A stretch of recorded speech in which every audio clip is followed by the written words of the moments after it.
नमस्कार, मैं शंभू कुमार सिंह और आप देख रहे हैं नेशनल दस्तक। मेरे साथ एक खास मेहमान जुड़े हुए हैं, एमडी हाजी साहब, जो तेलंगाना से हैं। नेशनल दस्तक के लगातार दर्शक हैं और स्पेशल लोगों में से एक हैं, और वो आज नेशनल दस्तक के साथ सीधे जुड़ रहे हैं। हम दोनों लोग बात कर रहे हैं।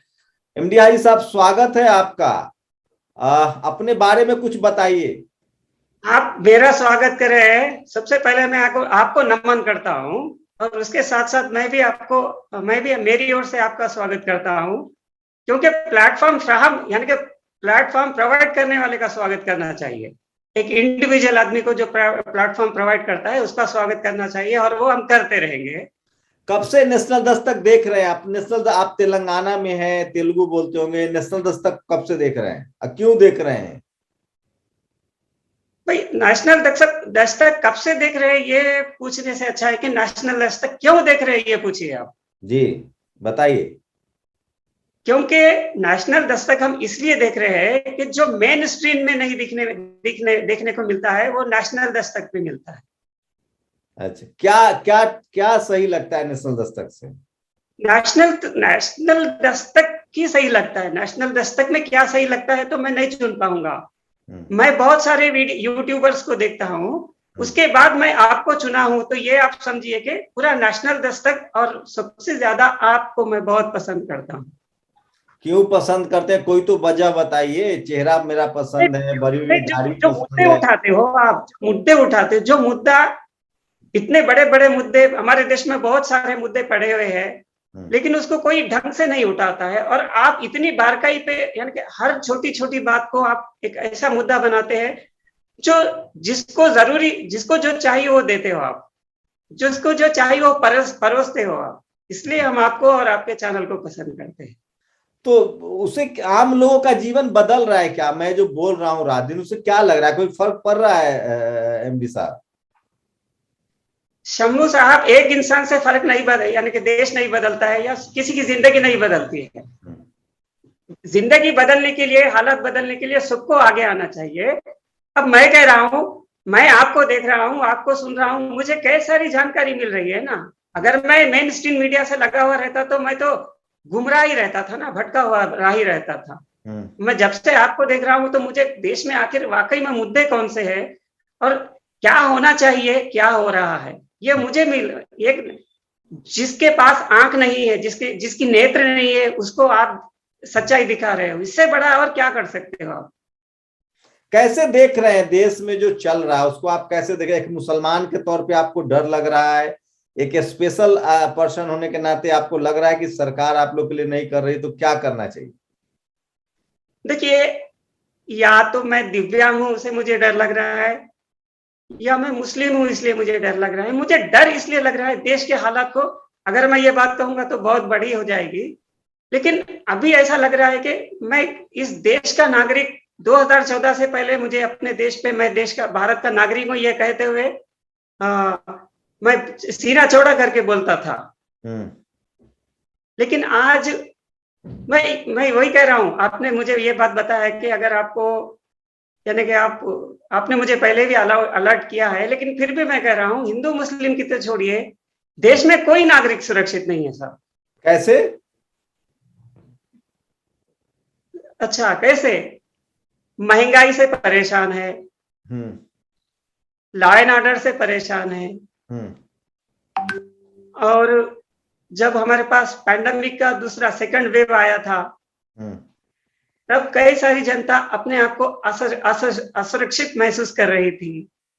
अब इससे बड़ा अनसिक्योर और क्या चाहिए शंभू साहब? मुझे बोलिए ना। आपकी रोजी रोटी कैसी चल रही है? लेकिन टीवी अखबार तो बता रहा है कि देश में बहुत मतलब एकदम सुहाना मौसम है, सब कुछ बढ़िया चल रहा है, पाकिस्तान टाइट है, देश में मुसलमान टाइट है, कंपनियां बेची जा रही है। जो सवर्ण समाज के लोग हैं वो तो बहुत खुश हैं। देखो, जिनके लिए जो शख्स कर रहा है वो लोग तो उनकी वाहवाही करेंगे ना। फिर देश में इतना अनएम्प्लॉयड क्यों बढ़ रहा है? अच्छा, ये तो मीडिया नहीं कह रहा है, पत्रकार नहीं कह रहा है, नेता भी कह रहे हैं कि देश में सब अच्छा है, चंगा है। ये आपने तो अच्छी बात कही। जो जिसके लिए कर रहा है वो तो ताली बजाएगा ही, लेकिन सवाल, दिक्कत ये हो गई है कि जो ताली बजाने वाले लोग वो कह रहे हैं कि तुम्हारे खिलाफ काम हो रहा है, उसके बाद भी तुम ताली बजाओ। क्या लोग डर गए हैं? डरा के रखा गया लोगों को? बिल्कुल बिल्कुल, लोग डर गए। मैं आपको बताता हूं, अगर 2000 यानी कि 1947 से पहले जब हमारे मुल्क में अंग्रेज का शासन था, अगर हमारे फ्रीडम फाइटर उन लोगों से लड़ने के लिए, देश को फ्रीडम करने के लिए नहीं डरे, तो आज हम हमारे लोगों के खिलाफ ही यानी कि लड़ने के लिए भटके हुए लोग को रास्ते पे लाने के लिए डर रहे हैं। मैं भी ये नहीं समझ पा रहा। एमडी साहब, थोड़ा सा अपना कैमरा जो है ना लेफ्ट कर, थोड़ा और लेफ्ट हो जाइए, आप ज्यादा राइट हो गए। अपने लेफ्ट हो जाइए, आप अपने हिसाब से लेफ्ट लेफ्ट। जी आपके लेफ्ट में, मैं आपके लेफ्ट होने की कह रहा हूं। जी बस बस बस, बिल्कुल बिल्कुल बिल्कुल, ज्यादा हो गया, थोड़ा और पीछे होइए, थोड़ा और पीछे जाइए, थोड़ा पीछे जाइए, और थोड़ा और कैमरा कीजिए नीचे। नहीं आप फिर, हाँ बस जी अभी जी, ठीक है, आप चलिए बात करते हैं। हाँ, तो क्या लग रहा है, हालात ठीक नहीं है देश के? क्यों लग रहा है आपको कि देश के हालात ठीक नहीं है? अभी उसके एक उदाहरण हो तो बताऊंगा ना। मैं अभी बताया हूँ, महंगाई से जनता त्रस्त है, जनता अपने आप को असुरक्षित महसूस कर रही है। और यानी कि अगर पहले 2000 यानी कि 2014 से पहले अगर देश पे कोई आपदा आती है तो कोई आके बोलता था कि हम तुम्हारे साथ हैं, लेकिन अब ये बोलने के लिए भी कोई तैयार नहीं है। तो फिर अब मैं सवाल करता हूँ, देश में अभी अच्छा क्या चल रहा है? देश में राम मंदिर बन गया, विश्वनाथ, काशी विश्वनाथ ठीक हो रहा है, समझिए कि मतलब जीएसटी लागू है, नोटबंदी मास्टर स्ट्रोक था, टीवी अखबार कह बढ़िया से उनको एडवर्टीजमेंट मिल रहा है, और क्या चाहिए आपको? क्या गलत क्या लग रहा है? अच्छा, जब ये मंदिर बन रहा है, वो मंदिर बन रहा है, तो हम लोग परेशान क्यों हैं फिर? हम लोग, अच्छा मैं आपसे पूछता हूं कि जब ये सरकार राम मंदिर बना रही है, विश्वनाथ कॉरिडोर बना रही है, तो सरकार कभी ये कही है क्या दिव्यांगों के लिए हमने ये किया है? चलो ठीक है, हिंदू मुस्लिम सबको छोड़ दीजिए। अरे मोदी जी ने तो आप कभी लोग ये को नया नाम दे दिया, पहले आप लोग हैंडीकैप थे, अब दिव्यांग कह दिया। तो आप ये कह रहे हो कि नाम के सहारे जिंदगी जी लो और पेट भर के रह लो? क्या क्या क्या क्या करने की जरूरत है? एक इंसान को जीने के लिए आज की महंगाई के हिसाब से कभी कोई कैलकुलेशन डालता है क्या? कम से कम एक गरीब आदमी को जीने के लिए, रहने के लिए मंथली कितना कैलकुलेशन आता है? कभी कोई डाला है क्या? तो आपको मोदी जी पसंद नहीं है, क्यों पसंद नहीं है? तो देखो, मुझे पसंद नहीं है की बात नहीं है, पसंद तो बहुत सारे लोगों को नहीं है, लेकिन मेरी तरह हर कोई सामने नहीं आता है। लेकिन हिंदू तो खुश है उनसे, जो कट्टर हिंदू हैं वो हिंदू कह रहे खुश हैं कि नहीं है साहब, शंभू साहब, हिंदू खुश नहीं है, हिंदुत्व खुश है। अच्छा। और हिंदुत्व से बड़ा हिंदू है, लेकिन हिंदुत्व से डर के जो हिंदू पीछे चला जा रहा है। तो आपको भी लगता है कि हिंदू और हिंदुत्व में फर्क है?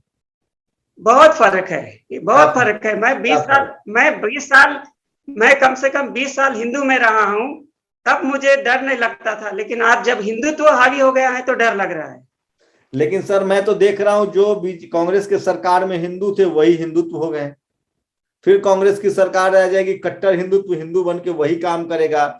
मुसलमानों का पहले भी नरसंहार होता था, शेड्यूल कास्ट का पहले भी शोषण होता था, आरक्षण पहले भी खत्म कर रहे थे।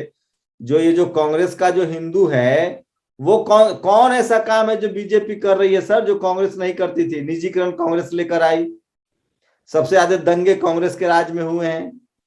हिंदू और हिंदुत्व में क्या फर्क है सर? हिंदू जिसको आप कह रहे हैं उसमें भी ब्राह्मण आज देश सबसे में ऊपर है। साहब, शंभू जी सवाल सही है, बिल्कुल कांग्रेस पर भी आने वाला था मैं। कांग्रेस अगर अपना काम सही ढंग से करती तो आज देश के ये हालत नहीं होते, और कांग्रेस भी डूबने के कगार पर नहीं आती थी।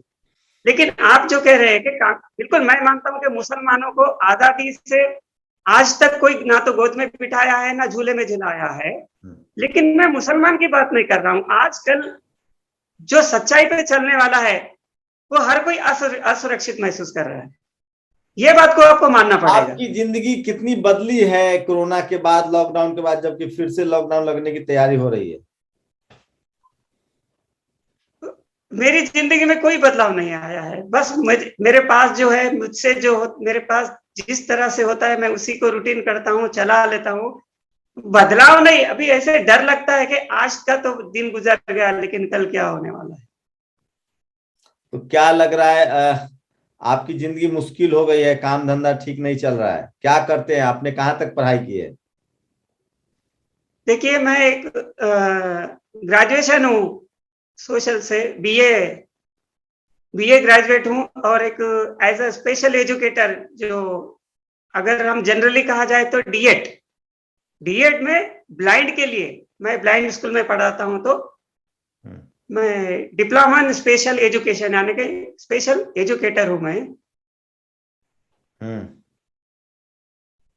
तो समाज से क्या मदद चाहते हैं आप? सुप्रिया नेशनल दस्तक को आप देखते हैं, आपसे हमने बात करने के लिए समय भी दिया। आप समाज से किस तरह की मदद चाहते हैं? समाज से जो मुझे सुन रहा है, जो मेरे विचार को समझ रहा है, उनसे मैं ये नेशनल दस्तक और शंभू जी के द्वारा मैं ये अपील करता हूं कि मैं फिगर नहीं कहूंगा, फिलहाल हमारा जीवन बहुत मुश्किल में है। हाँ, मैं ये कहूंगा नेशनल दस्तक की जनता को, जिससे जो बने, जिससे जो हो सके, मेरे हेल्प के लिए, फाइनेंशियल हेल्प के लिए अगर आगे आए तो थोड़ा बहुत हमारी जिंदगी आसान हो सकेगी, ऐसा मुझे लगता है। और मुझे लगा कि मैं नेशनल दस्तक से ये बातचीत करूं और अपने मन के विचार साझा करूं, मुझे लगा। तो मैं जनता से यही रिक्वेस्ट करना चाहता हूं कि फिगर जीवन जीने के लिए किसको कितना भी दिए वो कम ही है, लेकिन फिर भी ये कहूंगा कि जिससे जो हो सके वो मेरे लिए करने के लिए आगे आना चाहिए। कैसे मदद करे अगर कोई? आगे आते हो तो कैसे मदद करे लोग आपकी? आपका कोई नंबर है जिस पर लोग पे करे, या बैंक अकाउंट नंबर है, कुछ भी? जी नहीं शंभू जी, मैं आपको अभी मेरा नंबर बता दूंगा, आप नोट कर लेके फिर आप उसको कैसे शो करते हैं वो आप देखिए। मैं आपको नंबर बता अपना बैंक अकाउंट और आईएफएस कोड भेजिए, और जो नंबर है फोन पे का या गूगल पे का वो जरूर भेजिए। मैं भी लोगों से अपील करूंगा कि इनकी मदद कीजिए। और शुक्रिया हमारे साथ समय देने के लिए, और बहुत बहुत शुक्रिया कि हमें इस लायक समझा, हम पर भरोसा किया। और पूरा नाम बता दीजिए अपना। शंभू जी, मेरा नाम एमडी हाजी है। एमडी हाजी हैं, और कहाँ के रहने वाले हैं आप? जी, मैं तेलंगाना से रहने वाला हूँ। नहीं, तेलंगाना तो स्टेट का नाम है ना सर, शहर? निजामाबाद। ठीक है, तेलंगाना के निजामाबाद में एमडी साहब रहते हैं, स्पेशल हैं, और वो नेशनल दस्तक के लगातार व्यूअर्स हैं। जहां तक हो सके आप लोग इनकी मदद कीजिए। बहुत बहुत शुक्रिया। हाँ शंभू जी, क्या मैं एक बार, ठीक है, अकाउंट तो भिजा दूंगा, अभी मेरे पास देखने वाला कोई नहीं है। मैं सिर्फ एक बार नंबर, 1 से 2 बार नंबर रिपीट करता हूँ, आप नोट कर लीजिए ताकि हो सके शो कर सके। जी जी, लीजिए, 95, बोलिए, आगे बोलिए। 9533 6854 31। एक बार फिर से रिपीट कर दीजिए। 9533 6854 31। जी, ये आपका फोन पे है जिस पर लोग पैसे भेज सकते हैं? जी, फोन पे, गूगल पे, दो भी अवेलेबल है इस पे। जी, शुक्रिया हमारे साथ समय देने के लिए और हम पर इतना भरोसा करने के लिए। शुक्रिया हाजी साहब। नहीं, मैं फिर से एक बार कह रहा हूँ कि शुक्रिया तो मैं आपका करना चाहूंगा। एक अनइंडिपेंडेंट व्यक्ति को आपने अपना प्लेटफॉर्म प्रोवाइड किया है, इसलिए मैं आपको फिर से शुक्रिया कहूंगा। जी जी, शुक्रिया। तो आप लोग जरूर मदद कीजिए। हम लोग की कोशिश है कि इस देश में, इसी को पे बैक टू सोसाइटी कहते हैं, इसी को इस्लाम में जकात कहते हैं। इस देश में जो लाचार हैं, बेबस हैं, जिनको आपकी मदद की जरूरत है, उनकी मदद करना ही सबसे बड़ा ह्यूमैनिटी है, मानवता है। शुक्रिया हाजी साहब हमारे साथ जुड़ने के लिए। जी शुक्रिया। आप भी फिर हमारे तरफ से आप फिर से एक बार अच्छे से अपील कीजिए ताकि हमारी मुश्किल आसान हो जाए। जी जी, मैंने कर दिया, लोगों से बिल्कुल मदद करेंगे लोग आपको। नेशनल दस्तक की आपसे गुजारिश है कि अगर इसको बचाना चाहते हैं तो नेशनल दस्तक को सब्सक्राइब करने के लिए रेड कलर के सब्सक्राइब बटन को दबाएं, फिर बेल आइकन की घंटी दबाएं। नेशनल दस्तक को बचाने के लिए बहुत जरूरी है कि हर खबर को शेयर करें, लाइक करें, कमेंट जरूर करें।